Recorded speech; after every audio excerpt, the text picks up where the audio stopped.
तो आज की जो स्टोरी है ना वो शायद कुछ लोगों ने सुनी है क्योंकि गोल्ड मेंबरशिप के ग्रुप में अजिंक्य सर ने शेयर की थी तो मैंने वहीं से चुराई है। बट स्टिल यहाँ पे जिन किसी ने सुनी नहीं है ना, मैं उनसे शेयर करना चाहूंगी। और मेरे टोन में एक बार सुन लीजिए सब लोग। ठीक है। तो आज की स्टोरी है भगवान श्री कृष्ण की। भगवान श्री कृष्ण, अर्जुन और भीम तीनों एक घने जंगल में से जा रहे होते हैं। चलते चलते चलते चलते रात हो जाती है। पूरा अंधेरा छा जाता है सब तरफ। और फिर अब वो सोचते हैं कि अरे बहुत अंधेरा हो गया, आगे का जो सफर है ना वो हम सुबह पूरा कर देंगे।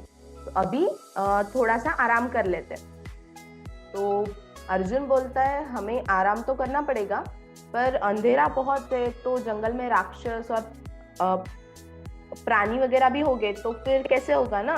मतलब हमको वो खा लेंगे, हमको कुछ जख्म वकम भी कर सकते हैं वो, तो फिर कैसे चलेगा।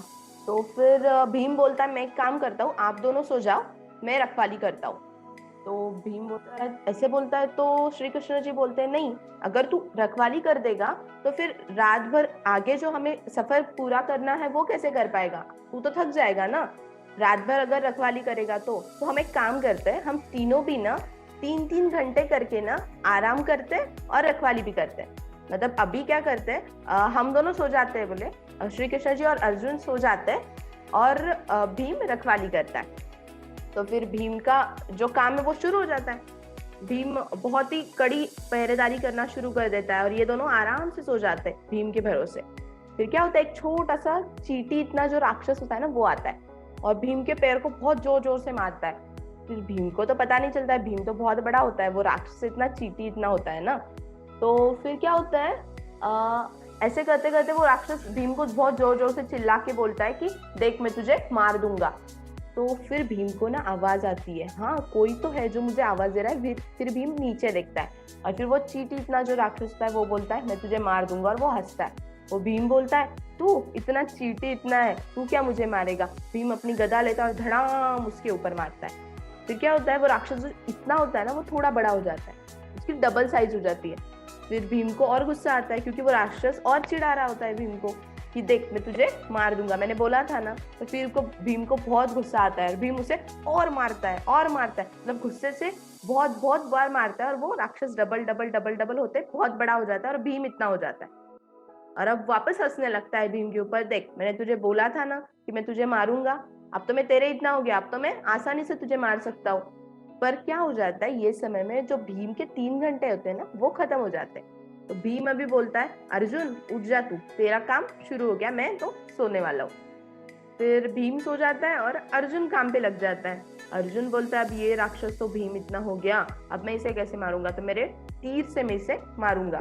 तो फिर अब अर्जुन क्या करता है, तीर निकालता है और उसे मारना शुरू कर देता है।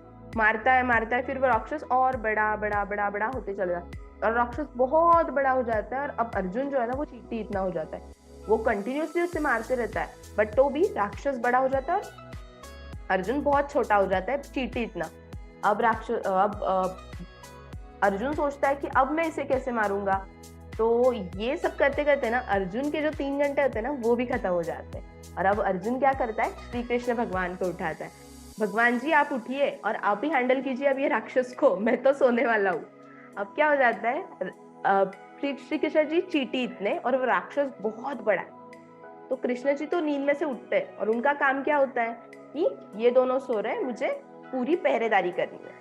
तो वो क्या करते हैं, सिर्फ वो पहरेदारी पे ही ध्यान देते हैं और वो राक्षस कितना भी चिल्लाए कुछ भी करे वो ऐसे प्रिटेंड करते हैं कि उनको पता ही नहीं है कि राक्षस वगैरह कुछ है, क्योंकि वो तो चींटी इतने हैं ना, वो राक्षस इतना बड़ा है, उनको कहाँ दिखने वाला है कुछ। बट राक्षस बहुत गुस्सा आता है राक्षस को, तो ये तो मेरी तरफ ध्यान ही नहीं दे रहा है। राक्षस बहुत जोर जोर से चिल्ला रहा होता है ऊपर से कि देख मैं तुझे मार दूंगा, देख मैं तुझे मार दूंगा।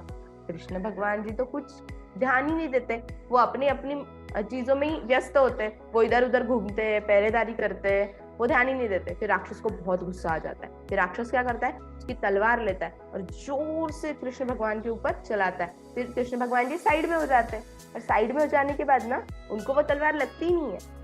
फिर अब ये राक्षस बोलता है ठीक है, ये मेरी तरफ ध्यान नहीं दे रहा है ना, मैं इसके इतना बन जाता हूँ और फिर इसे मारता हूँ। फिर वापस वो क्या होता है, वो बड़ा हो जाता है ना, वो वापस कृष्ण भगवान जी के हाइट का बन जाता है और फिर वापस तलवार लेता है और जोर से कृष्ण भगवान जी के ऊपर चलाता है, फिर वो नीचे वापस झुक जाते हैं। तो वो नीचे झुकने के बाद तो फिर से उन्हें कुछ भी नहीं लगता और वापस से अपने अपने काम में ही वो व्यस्त हो जाते हैं। वो ऐसे दिखाते हैं कि मुझे कुछ पता ही नहीं क्या हो रहा है। और फिर बाद में क्या हो जाता है, राक्षस को बहुत गुस्सा आ जाता है और राक्षस बोलता है जान दो यार, ये मुझे ध्यान ही नहीं दे रहा है, मैं वापस अपनी चींटी जितना हो जाता हूँ और मेरे काम को चले जाता हूँ, इनको कुछ करता ही नहीं हूँ। तो फिर वो वापस चींटी इतना हो जाता है और चले जाता है। मतलब at the end moral of the story ये था कि कृष्ण भगवान जी ने जो किया कि जो प्रॉब्लम्स हमारे सामने है ना, उसे वो इग्नोर करते गए और इसीलिए वो प्रॉब्लम जो है वो छोटे बन के वापस चले गए। बट अर्जुन और भीम ने क्या किया, उस प्रॉब्लम के बारे में बहुत सोचा, उस प्रॉब्लम को मारा, इसलिए वो प्रॉब्लम बहुत बड़ा हो गया। तो इसीलिए हमारे लाइफ में जो कुछ भी प्रॉब्लम होता है ना, हमें उसे इग्नोर करना चाहिए और जो अच्छी चीज है, जो हमारा काम है, उस पर फोकस करना चाहिए। इस वजह से वो छोटे हो जाते हैं और कब निकल जाते पता भी नहीं चलता। Thank you.